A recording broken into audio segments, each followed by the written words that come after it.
नमस्कार। नेपाल टेलिभिजन समाचारमा स्वागत छ। म देवी सापकोटा र म श्वेता सिन्हा। सुरुमा प्रमुख समाचार। उखुबाट चिनी उत्पादन गरेर मिलहरूले करोडौं रकम खाइदिएपछि किसानहरू न्यायको खोजीमा काठमाडौँमा, माइती घरमा धरना। नेपाली कांग्रेसद्वारा देशव्यापी विरोध प्रदर्शन, सभापति लगायत केन्द्रीय नेताहरूद्वारा प्रमुख शहरका विरोध सभालाई सम्बोधन। राष्ट्रिय सडक सञ्जालमा जोडिन बाँकी एकमात्र जिल्ला हुम्ला पनि सञ्जालमा जोडियो। तल्लो क्षेत्रका 3 गाउँपालिकामा कालीकोटबाट लगियो बाटो। काठमाडौँ उपत्यकाका सुकुम्बासी तथा अव्यवस्थित बस्तीहरू प्रकोपको जोखिममा, शान्तिनगरको सुकुम्बासी बस्तीका 3 घर आगोले क्षणभरमै खरानी।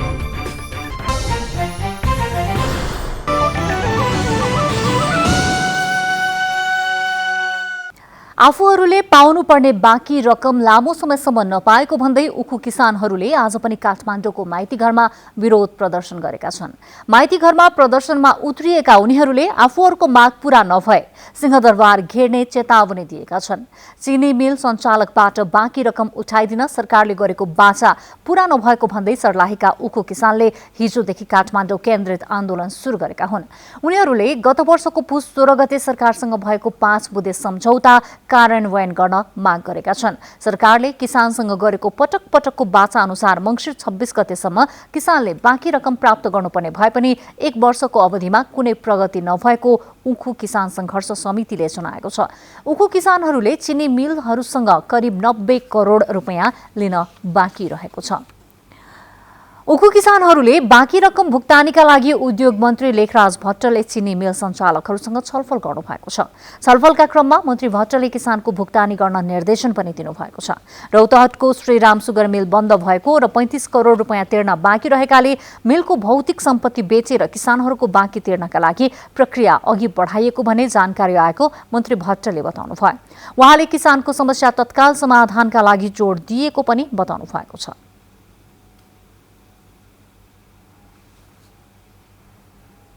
किसान पनि ठगिरहेछ। बिचौलियाको कारणले सकेसम्म हामीले सोझै किसानको खातामा हालिदिने व्यवस्था गरिदिनु पर्यो। हामी त्यो प्रयत्नमा छौँ र सोझै खातामा हालि पनि रहेछौँ। जसको अब पर्ची नै आयो झोलामा भनेपछि हामी कानुन त बाध्य छौँ। त्यो भएर मन्त्रालयले यसको अध्ययन गरोस् भनेर उहाँहरूको आग्रह। राष्ट्रिय सडक सञ्जालमा जोडिन बाँकी रहेको एकमात्र हिमाली जिल्ला हुम्लाको भूगोल अब सडक सञ्जालमा जोडिएको छ। हुम्लाको तल्लो क्षेत्रमा रहेका ताजाकोट, अदानचुली र सर्केगाड गरी 3वटा गाउँपालिका राष्ट्रिय सडक सञ्जालमा जोडिएका छन्। कर्णाली करिडर सडकको निर्माणको जिम्मा लिएको नेपाली सेनाले कालीकोट बाजुर हुँदै हुम्लाको सिमाना कवाडीबाट बालुकुनासम्मको करिब 27 किलोमिटर ट्र्याक खोलेर गाडी चल्न सुरु गरेपछि हुम्ला राष्ट्रिय सडक सञ्जालमा समाहित भएको हो। गृहमन्त्री रामबहादुर थापाले अबको 2 वर्षभित्र सम्पूर्ण नेपालीको हातमा राष्ट्रिय परिचय पत्र पुर्याइने बताउनु भएको छ। चितवनमा राष्ट्रिय परिचय पत्र वितरण कार्य सुरु गर्दै मन्त्री थापाले हरेक व्यक्तिको तथ्याङ्कलाई व्यवस्थापन गर्न राष्ट्रिय परिचय पत्र महत्त्वपूर्ण हुने बताउनुभयो। उहाँले हरेक मानिसको अभिलेखीकरणका लागि परिचय पत्र अति आवश्यक भएको बताउँदै एउटै कार्डले धेरै काम गर्ने राष्ट्रिय परिचय पत्र वितरणपछि सुरक्षा व्यवस्था बलियो बनाउन महत्त्वपूर्ण हुने उल्लेख गर्नुभयो। एकदमै एउटा नयाँ सूचना प्रणाली हामीले स्थापना गरेको देशको राष्ट्रिय सुरक्षाको दृष्टिकोणले र देशलाई समृद्धिको दिशातिर अगाडि बढाउनको निम्ति र राष्ट्रको पहिचानको निम्ति पनि हरेक नागरिकको पहिचानलाई स्थापित गर्नको निम्ति पनि हामीले यो नयाँ प्रणाली हामीले स्थापना गर्न गइरहेका छौँ। जिल्ला प्रशासन कार्यालयमा गृहमन्त्री थापाले 3 जनालाई परिचय पत्र हस्तान्तरण गरेर वितरणको सुरुवात गर्नुभएको हो। विभिन्न जिल्लामा परिचय पत्र वितरणको काम भइरहेको छ। सरकारका क्रियाकलापमा असन्तुष्टि जनाउँदै प्रमुख प्रतिपक्षी दल नेपाली काङ्ग्रेसले देशव्यापी विरोध प्रदर्शन गरेको छ। भ्रष्टाचार नियन्त्रण हुन नसकेको, सुशासन कायम हुन नसकेको लगायतका विषय उठाएर नेपाली काङ्ग्रेसले प्रदर्शन गरेको हो। प्रमुख प्रतिपक्षी दल नेपाली काङ्ग्रेसले सङ्घीय लोकतान्त्रिक गणतन्त्रमाथि विभिन्न कोणबाट प्रहार हुन थालेको भन्दै देशव्यापी प्रदर्शन गरेको हो।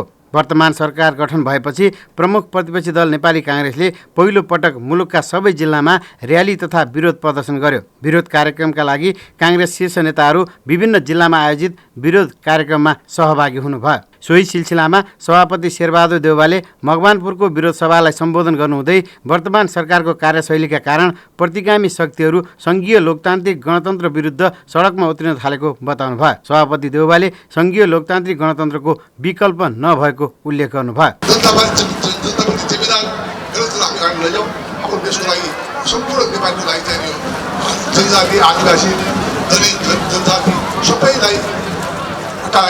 व्यवस्था हो, यो व्यवस्था राम्रो व्यवस्था छ, समावेशी व्यवस्था छ, महिलामा अधिकार सबैलाई अधिकार छ। त्यसै कारण चाहिँ यो व्यवस्थालाई हामीले अझ प्रजातान्त्रिक बनाउने हो। काठमाडौँमा आयोजित विरोध सभालाई सम्बोधन गर्नुहुँदै वरिष्ठ नेता रामचन्द्र पौडेलले सरकारले सुशासन कायम गर्न नसकेको र भ्रष्टाचार बढ्दै गएको भनी चिन्ता व्यक्त गर्नुभयो। यो सडकमा जतासुकै असन्तोष छचल्किएको छ र जथाभावी उल्टा सुल्टा नाराहरू लाग्न थालेका छन्। यो एउटा विचित्र भइरहेको छ। मोरङको विरोध सभामा महामन्त्री डाक्टर शशाङ्क कोइरालाले सरकारले जनताको पक्षमा काम गर्न नसकेको भन्दै सरकारलाई दबाब दिन आफ्नो पार्टी विरोध प्रदर्शनमा उत्रिएको बताउनु भयो। वाइट बडी काण्ड भयो, निर्मला हत्या काण्ड भयो, दिन प्रतिदिन यस्तो अनेकौं काण्ड छ। नेपाली काङ्ग्रेसले सरकारप्रति जनतामा बढ्दै गएको असन्तुष्टि सम्बोधन गर्न र सङ्घीय लोकतान्त्रिक गणतन्त्र विरुद्ध सडकमा भएका प्रदर्शनप्रति सरकारको ध्यानाकर्षण गराउन देशव्यापी रूपमा विरोध प्रदर्शनको आह्वान गरेको थियो। जिल्ला संवाददाताहरूको सहयोगमा केशवराज विष्ट, नेपाल टेलिभिजन, काठमाडौँ। काठमाडौँको शान्तिनगर स्थित सुकुम्बासी बस्तीमा भएको आगलागीका कारण 3 घर जलेर पूर्ण रूपमा नष्ट भएका छन्। दिउँसो करिब 1 बजे बस्तीको एक घरबाट सल्केको आगोले अन्य घरमा पनि क्षति पुगेको हो। आगलागीबाट अन्य 2 घरमा सामान्य क्षति पुगेको छ। आगलागी भएको खबर पाएपछि नेपाली सेना, सशस्त्र प्रहरी र नेपाल प्रहरीको टोली घटनास्थल पुगेको थियो। काठमाडौँ र ललितपुर महानगरपालिकाको दमकल तथा सुरक्षाकर्मीहरूको प्रयासबाट आगो निभाइएको थियो। खाना पकाउने ग्यासबाट आगो लागेको हुन सक्ने अनुमान प्रहरीले गरेको छ। खाली जग्गामा बढीभन्दा बढी व्यक्तिहरूले घर बनाउँदा हिडडुल गर्ने ठाउँ समेत साँघुरो पर्ने भएकोले संघीय राजधानीका अधिकांश सुकुम्बासी बस्तीहरू जोखिममा रहेको प्रकोपका उद्धारकर्ताहरूले बताउने गरेका छन्। विपदको समयमा दमकल, एम्बुलेन्स, उद्धारकर्मी र सुरक्षाकर्मी प्रवेशमा समेत कठिनाई हुने उनीहरूको भनाइ छ। संघीय मामिला तथा सामान्य प्रशासन मन्त्री हृदय त्रिपाठीले वर्तमान संविधान र संविधानका विषयवस्तुहरूको विकल्प अहिले हुन नसक्ने बताउनु भएको छ। नेपाल प्रशासनिक प्रशिक्षण प्रतिष्ठानद्वारा प्रकाशित पुस्तक नेपालको संघीय शासन प्रणालीको भर्चुअल विमोचनका क्रममा मन्त्री त्रिपाठीले पहिचान अन्त्यहीन हुने चर्चा गर्दै राजकीय सत्ता र सार्वभौम सत्ता नेपाली जनतामा रहने व्यवस्था पहिलो पटक गरेको र संघीयता नेपालको आवश्यकता भएको विचार व्यक्त गर्नुभयो। संहिताको विषयमा अहिले एकात्मक शासन प्रणालीका पक्षधरहरूको सबभन्दा ठुलो प्रहार भनेको नि संहितामाथि हुन्छ। त्यो एक किसिमले नस्लीय सोच हो, नस्लवादी सोच हो, एकीकृत शासन प्रणालीलाई अगाडि बढाउने र त्यसैलाई फेरि त्यसैमा रमाउने सोच हो र कहीँ कहीँ संहितालाई विफल भयो, जो अहिलेसम्म प्रयोगै भएको छैन। त्यो सफल र विफलताको के अहिले समय भइसक्यो हो र यो भने। कार्यक्रममा प्रतिनिधि सभामा नेपाली कांग्रेसका मुख्य सचेतक बालकृष्ण खाँड र राज्य व्यवस्था समिति सभापति शशि श्रेष्ठले संहिताको सञ्चालनका लागि निरन्तर अनुसन्धान र प्रकाशनको खाँचो पर्ने बताउनुभयो। नेपालमा कोरोना संक्रमणबाट आज 18 जनाको मृत्यु भएको छ। पछिल्लो 24 घण्टामा 821 जना संक्रमित थपिएको स्वास्थ्य मन्त्रालयले जनाएको छ। बढी संक्रमित काठमाडौँ उपत्यकामा नै रहेको तथ्याङ्कले देखाएको छ। नेपालमा पछिल्लो 24 घण्टामा 821 जना कोरोना संक्रमित थपिएका छन्। जसमा 317 जना महिला र 504 जना पुरुष रहेका छन्। 5423 जनाको पीसीआर परीक्षण गर्दा 821 जनामा संक्रमण पुष्टि भएको हो। काठमाडौँ उपत्यकामा मात्रै 333 जना संक्रमित थपिएका छन्, जसमा काठमाडौँमा 246 जना, ललितपुरमा 53 जना र भक्तपुरमा 34 जना संक्रमित थपिएको स्वास्थ्य तथा जनसंख्या मन्त्रालयले जनाएको छ। पछिल्लो 24 घण्टामा 842 जना भने संक्रमण मुक्त भएका छन्। यसैगरी पछिल्लो 24 घण्टामा नेपालमा 18 जनाको मृत्यु भएको छ। यो सँगै नेपालमा कोभिडबाट मृत्यु हुनेको संख्या 1716 पुगेको मन्त्रालयले जनाएको छ। हालसम्म काठमाडौँ जिल्लामा 93,192 जना संक्रमित भएकामा 88,258 जना निको भएका छन्। त्यसैगरी हालसम्म काठमाडौँमा 446 जनाको कोभिडबाट मृत्यु भएको छ। अहिले काठमाडौँमा सक्रिय संक्रमितको संख्या 4,888 जना रहेका छन्। त्यस्तै ललितपुरमा अहिलेसम्म 14,435 जना संक्रमित भएका छन् भने 13,472 जना निको भएका छन्। 134 जनाको मृत्यु भएको छ। अहिले ललितपुरमा सक्रिय संक्रमितको संख्या 829 जना रहेको छ। भक्तपुरमा जम्मा संक्रमित 8,486 जना छन् र तीमध्ये 8,031 जना भने निको भएका छन्। 97 जनाको मृत्यु भएको छ। अहिले भक्तपुरमा सक्रिय संक्रमितको संख्या 350 जना रहेको स्वास्थ्य मन्त्रालयले जनाएको छ। मुलुकभर जम्मा संक्रमित 2,49,244 जनामा निको भएकाको दरलाई प्रतिशतमा हेर्ने हो भने 94.9% रहेको छ। हालसम्म 18,36,464 पीसीआर परीक्षण गरिएको छ। पीसीआर परीक्षण मध्ये संक्रमण दरलाई हेर्ने हो भने 13.6% रहेको छ र मृत्यु दर 0.68% रहेको छ। मनाङमा भने अहिले कुनै पनि संक्रमित छैनन्। सक्रिय संक्रमितहरूमध्ये 54 जना भेन्टिलेटरमा अहिले उपचाररत छन्।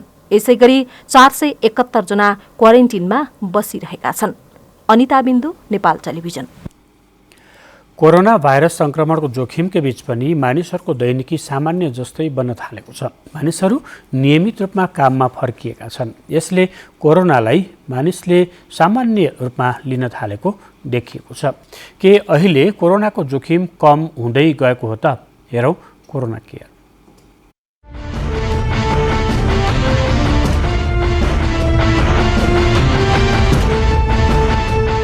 स्वास्थ्य तथा जनसङ्ख्या मन्त्रालयले सार्वजनिक गरेको कोरोना संक्रमितको तथ्याङ्क हेर्दा नेपालमा संक्रमितको संख्या कम हुँदै गएको छ। विगतमा दैनिक 5,000 भन्दा बढी संक्रमित पहिचान हुने गरेकोमा अहिले सरदर दैनिक 1,000 को हाराहारीमा संक्रमित भेटिने गरेका छन्। यो सँगै मानिसका क्रियाकलाप पनि सामान्य जस्तै बन्न थालेको छ। मानिसहरू आफ्नो पेशा तथा रोजगारीमा फर्किसकेका छन्। बजारमा भिडभाड देखिने गरेको छ भने स्वास्थ्य मन्त्रालयले निर्धारण गरेको स्वास्थ्य मापदण्डको पनि पूर्ण पालना गरेको देखिन छाडेको छ।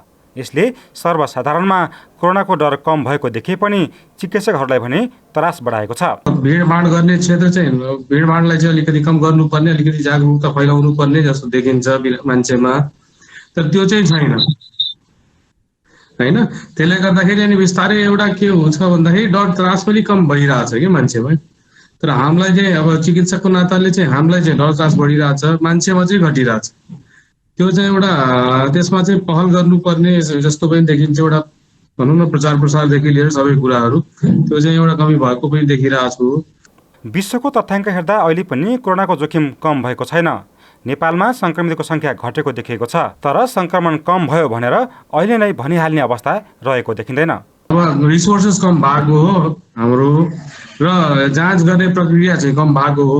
त्यो माथिदेखि तलैसम्म त्यस्तै भइसकेको छ अहिले हैन। किनभने अब हेर्दाखेरि डेथ रेट चाहिँ एकदमै कम छ। जुन कि तुलना गर्यो भने यो कोरोना नहुँदा पनि डेथ रेट उत्तिकै थियो। वर्ल्डकै रिकर्ड हेऱ्यो भन्दाखेरि पनि लगभग उत्तिकै छ कि तपाईको कोरोना नआउँदा र पहिलाको कम्पेयर गर्दाखेरि उत्तिकै छ। अहिले लक्षण देखिएकाहरूको मात्र पीसीआर परीक्षण गर्ने गरिएको छ। त्यसले पनि धेरै मानिसमा संक्रमण भएको थाहा नभएको हुन सक्छ। अझ चिसो मौसममा दीर्घ रोग लागेका व्यक्तिलाई संक्रमण भएमा त्यसले झन् भयावह अवस्था ल्याउन सक्छ। त्यही भएर सावधानीका उपाय अवलम्बन गर्न छाड्न नहुने चिकित्सकहरूको सुझाव छ। जाडो बढेसँगै मलाई जहाँसम्म लाग्छ यो अझै अब चाहिँ एउटा उग्रो रूप लिने अवस्था आइसकेको छ।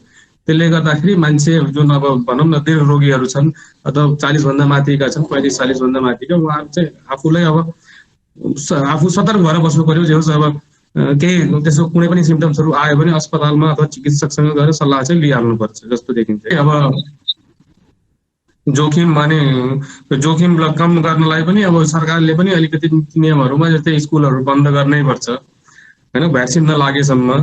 त्यसपछि चाहिँ तपाईँको यो दीर्घरोगीहरू चाहिँ बाहिर सकभर जुन डायबिटिज हाइपरटेन्सिभ पेसेन्टहरू हुन्छ उहाँहरू चाहिँ जो चिसोबाट बस्नु पर्यो होइन, अनि सकभर अनावश्यक कामले बाहिर ननिस्किने त्यो सब कामहरू गर्नु पर्यो। त्यसरी चाहिँ अब प्रिभेन्टिभ मेजर्सहरू लियो भने हुन्छ होला।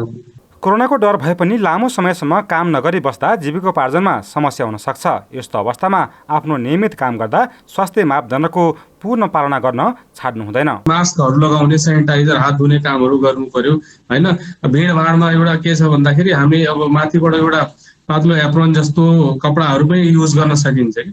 जस्तै अब जो काम गरि दैनिक काम वर्क प्लेसको लागि जो काम गर्न जान्छन् मान्छे, त्यहाँ वर्क प्लेसमा एउटा कपडाहरू अब जाडो छ कपडा लगाउनै पर्छ, माथिबाट कपडा अर्कै छुट्टै कपडा फेर्ने, त्यसलाई त्यहीँ छोड्ने घरमा, ताकि घरमा आउँदाखेरि त्यो संक्रमण लिएर नआओस् न। अब कोरोना विरुद्धको खोप आइहाल्छ भनेर पनि धेरै मानिसले स्वास्थ्य मापदण्डको पालना नगरेको पाइएको छ। तर खोप कहिले आउने भन्ने टुङ्गो लागेको छैन। त्यही भएर अहिले कोरोनाको संक्रमणबाट बस्ने उपाय अवलम्बन गर्नु नै उचित हुने चिकित्सकहरूको भनाइ छ। आम नागरिकलाई मेरो एउटै सल्लाह सुझाव छ, चिसोको मौसम बढ्दैछ, त्यसले गर्दाखेरि भ्याक्सिन आइसकेका छैन, अवस्था अझै अब आउन बाँकी नै छ। कहिले कतिखेर आउँछ, के आउँछ, कहिले आम जनतामा पुग्छ भन्ने अन्यलमै छ। त्यसले गर्दाखेरि हामी अझै सजग रहौँ होइन, स्वस्थ रहौँ, स्वस्थ खानेकुराहरू खाउँ, व्यायाम गरौँ, एक्सर्साइजहरू गरौँ र कमसेकम कम्युनिटीमा जाँदाखेरि अथवा बाहिर निस्किँदाखेरि आफू सुरक्षित भएर रहौँ। एउटा सोसल डिस्टेन्सिङ अथवा मास्क अथवा फेस सिल्डहरू प्रयोग गरौँ, बानी बसालौँ। कोरोनासँग जुझ्दै दैनिक जीवनलाई सहज बनाउँदै लैजानुपर्छ। तर यसो भन्दैमा स्वास्थ्य मापदण्डको पालनामा भने कुनै लापरवाही गर्नु हुँदैन।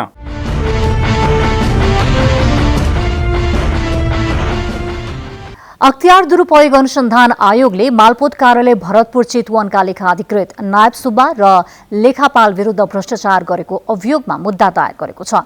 आयोगका अनुसार विभिन्न पाठबाट नगदी रसिद काटी संकलन भएको रकम लेखा शाखाबाट बैंक दाखिला नगरी हिनामिना गरेको अभियोगमा छानबिन गर्दा भ्रष्टाचार गरेको पाइएकाले उनीहरू विरुद्ध आज मुद्दा दायर गरिएको हो। आयोगले नायब सुब्बा मनोज कुमार निरौला विरुद्ध 4,71,613 रुपैयाँ बराबरको बिगो कायम गरी मुद्दा दायर गरेको छ। त्यस्तै लेखा अधिकृत रिठे दर्जी विरुद्ध 7,08,17,037 र लेखापाल बलराम सापकोटा विरुद्ध 58,43,806 रुपैयाँ बराबरको भ्रष्टाचार गरेको अभियोगमा मुद्दा दायर गरिएको प्रवक्ता तारानाथ अधिकारीले जानकारी दिनुभयो।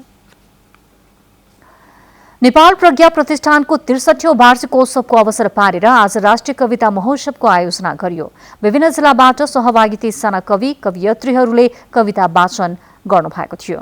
कविता वाचनका क्रममा कवि एवं कवियत्रीहरूले देशको समसामयिक राजनीति, सामाजिक तथा देशभक्तिपूर्ण कविता वाचन गर्नुभयो।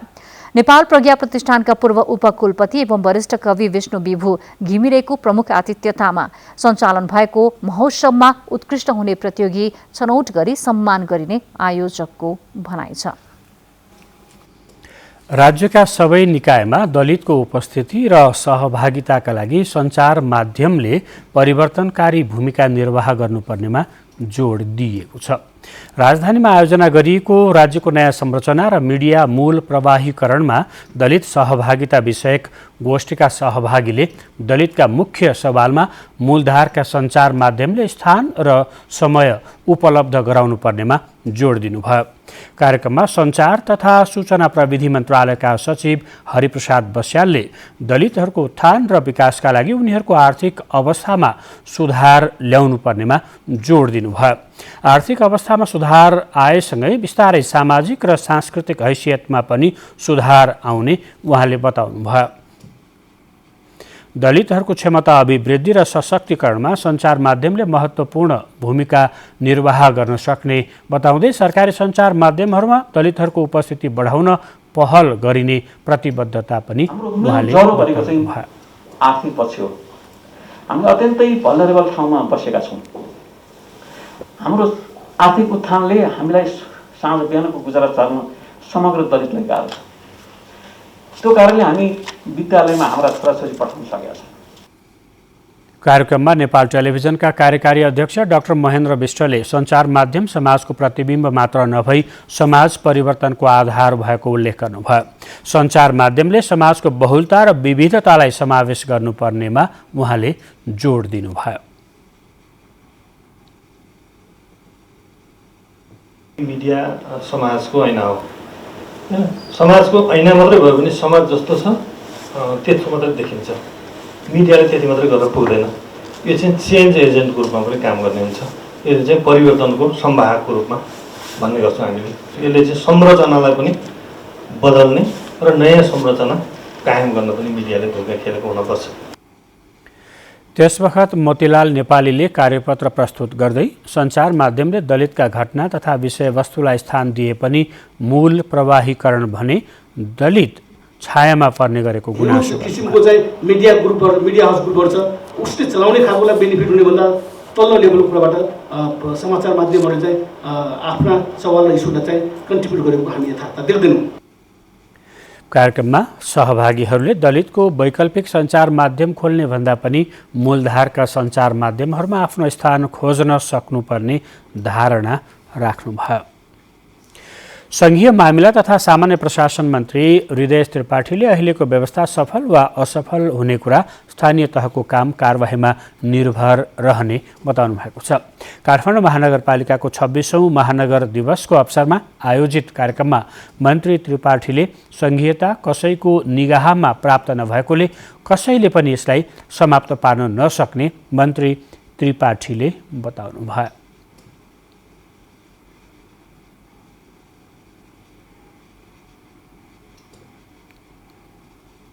संघीय लोकतान्त्रिक गणतन्त्र कसैको निगाहमा अथवा चन्दा पुरस्कारमा प्राप्त भएको होइन।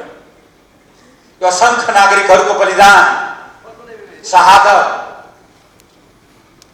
प्राप्त भएको हो। कार्यक्रममा शहरी विकास राज्यमन्त्री रामवीर मानन्दरले जिम्मेवार भई जनताको काम कारबाही गर्न आग्रह गर्नुभयो। जसलाई हामी सांस्कृतिक सहरको रूपबाट चिनिने आज मानव बस्तीसँग जोड्नु पर्ने स्थिति देखिएको छ। त्यसको लागि कमसेकम पनि यो सहरभन्दा अर्को सहर निर्माण गर्ने सरकारको कोसिस छ। काठमाडौँ महानगरपालिकाका मेयर विद्यासुन्दर साक्यले महानगरभित्रका ऐतिहासिक सम्पदाहरूको निर्माण तथा पुनर्निर्माण गर्ने क्रममा सम्बन्धित पक्षबाट समन्वय र सकारात्मक सहयोग नहुँदा अप्ठ्यारो परिस्थिति सिर्जना हुने गरेको बताउनुभयो। काठमाडौँलाई सफा स्वच्छ हराभरा बनाउन सबैको साथ आवश्यक रहेको उहाँले जता गयो उतै खाल्डा खोल्दै, जहाँ गयो त्यही हिलो हिलो, सबै सडकमा गयो ढोलै मात्र उठ्ने। अहिले त्यस्ता सडक तपाईँले भेटाउन गाह्रो छ। कहीँ कतै त्यस्ता सडकहरू बाँकी छन् भने म विनम्रका साथ तपाईँलाई अनुरोध गर्दछु, तपाईँ बसोबास गरेको वडामा जानकारी गराउनु होला, त्यो व्यवस्था पनि हामी गर्छौँ। काठमाडौँ महानगरपालिकाका प्रमुख प्रशासकीय अधिकृत राजेश्वर गेवालीले आगामी 1 वर्षभित्र महानगरले आफ्नै अप्टिकल फाइबर लाइन जडान गरी सबै सेवा अनलाइन मार्फत प्रदान गर्ने योजना बनाएको उल्लेख गर्नुभयो। जीआईएस डेटाबेस तयार गर्नको लागि पनि हामीले त्यो टेन्डरको करिब हामीले मुखमा पुर्याइसकेका छौँ। काठमाडौँ महानगरले यो वर्षबाट 1 लाख राशिको महानगर सेवा पदक 5 जना जनप्रतिनिधि र 5 जना कर्मचारीलाई प्रदान गरेको छ। यसैगरी यसै वर्षदेखि 1 लाख रुपैयाँ राशिको मेयर अवार्ड पनि प्रदान गरेको छ। महानगरपालिकाले 2052 साल मङ्सिर 29 गते काठमाडौँलाई महानगर घोषणा गरिएको दिनलाई आधार मानेर हरेक वर्ष आजकै दिन महानगर दिवस मनाउँदै आएको छ। दिवसकै अवसरमा महानगरले नागरिकहरूको राय सुझाव लिनका लागि महानगरका विभिन्न स्थानमा राखिएका गुनासो बुथहरूमा 20,000 भन्दा बढी सुझाव तथा गुनासो आएको महानगरपालिकाले जनाएको छ। महानगरपालिकाले कोभिड-19 संक्रमणकै बीचमा स्वास्थ्य मापदण्ड अपनाउँदै विशेष कार्यक्रम आयोजना गरी महानगर दिवस मनाएको हो। मोरङको मिक्लाजुङ गाउँपालिका 1 आइतबारेमा नेपाल प्रहरी र सशस्त्र प्रहरीको अस्थायी सुरक्षा चौकी स्थापना गरिएको छ। नेकपा विप्लव समूहले केही दिन अघि स्थानीय सरस्वती आधारभूत विद्यालयका प्रधानाध्यापक राजेन्द्र श्रेष्ठको हत्या गरेपछि सुरक्षा स्थिति सुदृढ बनाउन सुरक्षा चौकी स्थापना गरिएको हो। हत्यापछि स्थानीयहरू त्रसित अवस्थामा रहेका छन्। चौकीमा सशस्त्र प्रहरी निरीक्षकको नेतृत्वमा 31 जना सशस्त्र प्रहरी र प्रहरी निरीक्षकको नेतृत्वमा 15 जनाको नेपाल प्रहरीको टोली खटाइएको जिल्ला प्रहरी कार्यालय मोरङका प्रवक्ता मानबहादुर राईले जानकारी दिनुभयो। नेपाल टेलिभिजनबाट प्रसारण हुँदै आएको नेपाल स्टार कार्यक्रमका उत्कृष्ट 4 स्थानमा पुग्न सफल 10 जना प्रतिस्पर्धीहरूको लागि बीमा गर्न रिलायन्स लाइफ इन्स्योरेन्स लिमिटेड र की एडभर्टाइजिङ सर्भिस प्राइभेट लिमिटेड बीच सम्झौता भएको छ।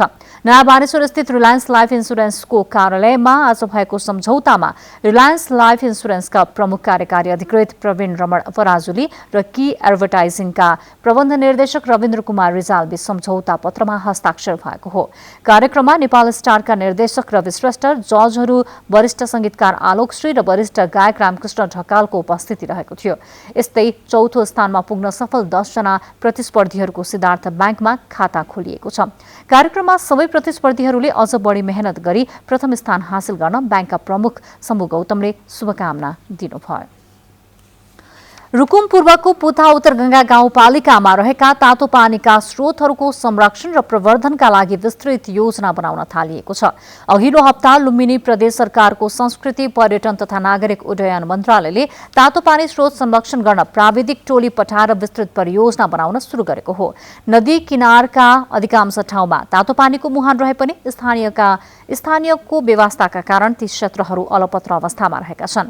निमोनिया, छाला तथा बाथरोग निको पार्नका लागि मूलबाट आउने तातो पानीमा नुहाउनेहरूको भीड़ लाग्ने गरेको गाउँपालिकाको वडा नम्बर 7 का अध्यक्ष सुरबहादुर रोकामगरले बताउनुभयो। कोशी टप्पु वन्यजन्तु आरक्षबाट निस्किएको जंगली हात्तीको आक्रमणबाट सुनसरीको कोशी गाउँपालिकामा 1 जनाको मृत्यु भएको छ। आक्रमणबाट गैराती कोशी गाउँपालिका 6 श्रीपुर घर भई वार्ड नम्बर 7 स्थित हरिपुरबाट फर्किने बेला अन्दाजी 28 वर्षका प्रमोद यादवको मृत्यु भएको जिल्ला प्रहरी कार्यालय सुनसरीले जनाएको छ।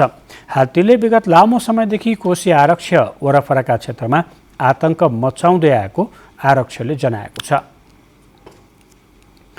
हुलाकी सडकको निर्माण तथा स्तरोन्नतिको माग गर्दै सर्लाहीमा जनप्रतिनिधि र स्थानीय बासिन्दाले धरना दिएको 9 दिन पुगेको छ। जनप्रतिनिधिहरूको अगुवाईमा भइरहेको रिले धरना जारी रहने सहभागीहरूले जनाएका छन्। जिल्ला समन्वय समितिका संयोजक मैथुर चौधरीको नेतृत्वमा मलङ्गवा शहीद चोकमा रिले धरना जारी छ। सर्लाही खण्डमा 42 किलोमिटर लम्बाई रहेको हुलाकी सडक निर्माणका लागि ठेक्का लागेको 4 वर्ष बितिसक्दा पनि सडकको अवस्था जस्ताको तस्तै छ। आफू जिल्ला समन्वय समितिको संयोजकमा निर्वाचित भएपछि हुलाकी सडक निर्माणका लागि सम्बन्धित निकायमा पहल गर्दा समेत कुनै सुनवाई नभएपछि धरनामै बस्नु परेको संयोजक चौधरीले बताउनुभयो। कुमारी बैंक लिमिटेडको 20औं वार्षिक साधारण सभा काठमाडौँमा सम्पन्न भएको छ। साधारण सभाले शेयर धनीहरूलाई आर्थिक वर्ष 2076-77 का लागि 10.85% बोनस शेयर तथा 3.15% नगद लाभांश वितरण गर्ने प्रस्ताव पारित गरेको छ। बोनस शेयर जारी पश्चात कुमारी बैंकको चुक्ता पुँजी 13 अर्ब 87 करोड रुपियाँ हुनेछ। आर्थिक वर्ष 2076-77 को असार मसान्तसम्म बैंकले कुल निक्षेप 124 अर्ब 22 करोड रुपियाँ परिचालन तथा कुल कर्जा रकम 115 अर्ब 13 करोड रुपियाँ प्रवाह गरी 2 अर्ब 14 करोड रुपियाँ सञ्चालन मुनाफा तथा 1 अर्ब 15 करोड रुपियाँ खुद मुनाफा आर्जन गरेको छ।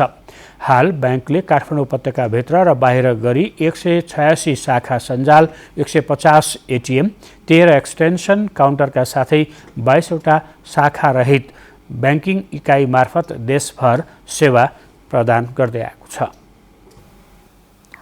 आज शेयर बजारमा दोहोरो अङ्कको वृद्धि भएको छ। 56.72 अङ्कले बजार उकालो लागेर नेप्से परिसूचक 2067.17 बिन्दुमा पुगेर बन्द भयो। नेपाल स्टक एक्सचेन्जका अनुसार आज नेप्से र कारोबार रकम दुवैमा उल्लेख्य वृद्धि भएको छ। आज 202 वटा कम्पनीका 1,28,88,066 किता शेयर 7,20,41,36,000 रुपैयाँमा कारोबार भएको छ। हिजोदेखि नै सर्वाधिक रकमको कारोबार गर्ने कम्पनीको स्थान ओगटेको नेपाल लाइफ इन्सुरेन्सले आज पनि सो स्थान कायमै गरेको छ। आज नेपाल लाइफको 74,39,79,000 रुपैयाँ बराबरको शेयर कारोबार भयो। अवस्था नेपाल टेलिभिजनको यो समाचार बुलेटिन अहिलेलाई सकिएको छ। हामी सबैलाई बिदा दिनुहोस्। नमस्कार।